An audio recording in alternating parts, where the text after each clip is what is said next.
بسم الله الرحمن الرحيم. إذا السماء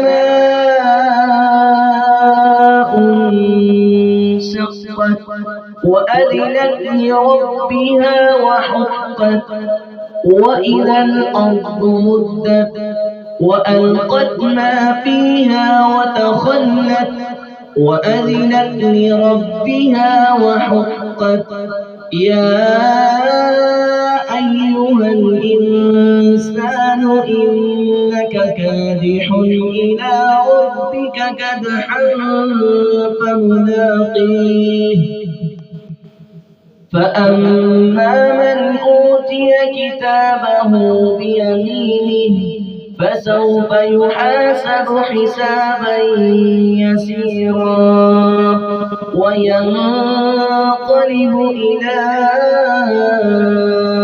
أهله مسرورا. وأما من أوتي كتابه وراء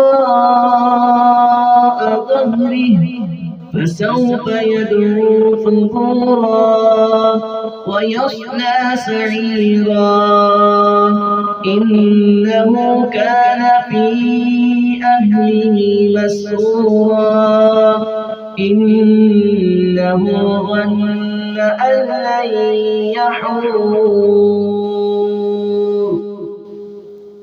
بلى إن ربه كان به بصيرا.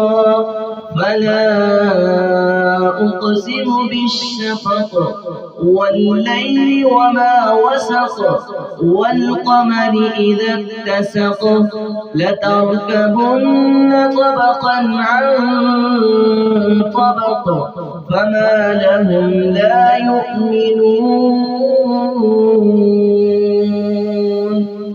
وإذا قرئ عليهم القرآن لا يسجدون بل الذين كفروا يكذبون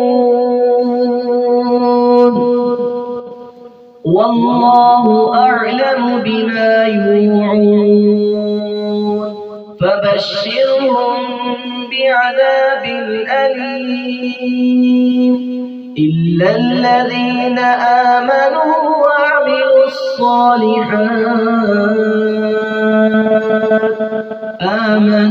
وعملوا الصالحات لهم أجر غير ممنون.